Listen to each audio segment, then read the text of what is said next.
마크롱 프랑스 대통령과 폰데어 라이엔 유럽연합 집행위원장이 나란히 중국을 찾았습니다.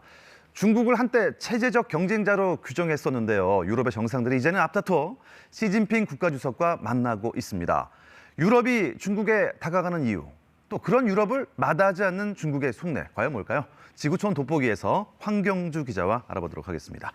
먼저 프랑스 얘기부터 해볼게요. 마크롱 대통령이 중국을 방문하면서 명분을 우크라이나 좀 사태를 해결해보자, 이런 명분으로 중국을 간 것 같아요? 네, 마크롱 프랑스 대통령이 지난 5일에 2박 3일 일정으로 중국을 방문하고 어제 시진핑 중국 국가주석과 정상회담을 했습니다. 중국이 제로 코로나 정책으로 국경을 걸어 잠그기 전이던 2017년 방중 이후에 5년 만에 중국을 찾은 건데요. 표면적으로는 우크라이나 전쟁 긴장감을 해소해보자는 이유를 내세웠습니다. 평화를 위한 책임을 중국이 공유하도록 하겠다. 우크라이나에 도움이 되는 일에 중국이 동참하기를 바란다는 겁니다. Et donc je pense que ce dialogue avec la Chine est indispensable.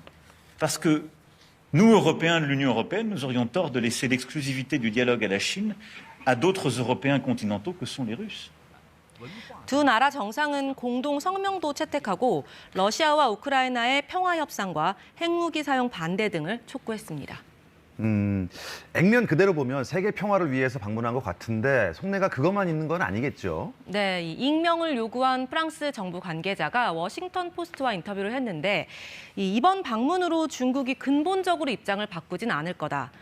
러시아 쪽으로 좀 더 기울지는 않을 수 있지 않을까 기대한다. 이렇게 말했습니다. 프랑스조차도 이번 방중이 우크라이나 전쟁 판세를 크게 바꾸기는 어렵다는 걸 아는 거겠죠. 그럼에도 중국을 가야만 하는 이유, 마크롱 대통령이 대동한 사람들을 보면 짐작이 가는데요.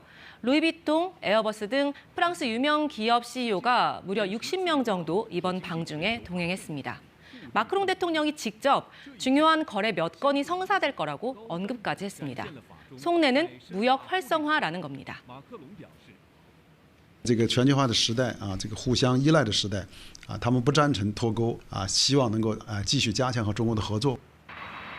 앞서 올라프 숄츠 독일 총리가 방중을 했을 때 중국은 독일 민항기 100여 대와 코로나19 백신까지 사주면서 화답을 한 적이 있습니다.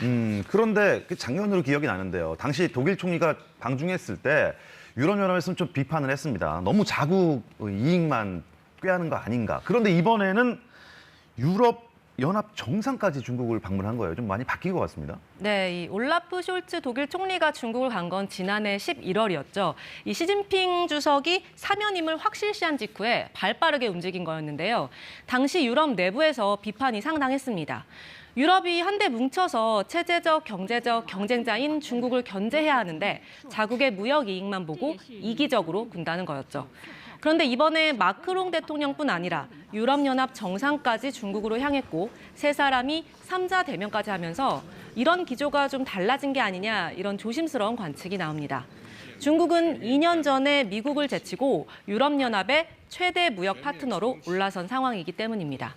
워싱턴 포스트는 이번 방문이 프랑스뿐 아니라 유럽 전체로서도 중국과의 경제적 협력이 중요하다는 신호다 이렇게 분석했습니다. 다만 이 폰데어 라이엔 집행위원장이 중국의 친러시아 행보나 인권 실태 등의 날선 비판을 해온 대표 주자라는 점도 고려해야 하는데요. 이런 면에서 유럽연합 수장의 이번 방중은 중국이 러시아에 무기를 지원할 가능성을 견제하는 데 방점이 찍혀 있다는 관측도 많습니다. I did emphasize in our talks today that I stand firmly behind President Zelensky's peace plan. 글쎄요, 속내야 서로 어떻든 간에 미국과 지금 중국이 패권 경쟁이 심각한데 유럽 국가들이 중국 찾아와서 손을 내밀면 중국 입장에서는 정말 반가운 일 아니겠습니까? 네, 이 정찰 풍선 문제부터 타이완을 둔 완력 다툼까지 미중 관계는 꼬이기만 하는 상황이죠. 시진핑 주석 입장에서는 유럽과의 관계를 개선해서 중국을 견제하는 서방의 연대에 균열을 만들고 싶어 할 거라는 분석이 나옵니다. 이 중국 외교부에 따르면 시진핑 주석과 마크롱 대통령은 특정 국가를 산업망이나 공급망에서 배제하는 이른바 디커플링에 반대한다는데 한 목소리를 냈다고 합니다. 미국을 겨냥한 얘기죠. 여기에 이미 러시아와의 관계가 탄탄한 상황에서 우크라이나까지 포용하는 모습을 보이게 된다면 국제 갈등의 중재자로서 존재감을 뽐내는 기회도 만들 수 있겠죠. 시 주석은 지난달에 국가주석 사면임을 확정짓는 자리에서 중동 지역의 오랜 앙숙인 사우디아라비아와 이란의 깜짝 화해를 이끌어내기도 했습니다. 지금까지 지구촌 돋보기였습니다.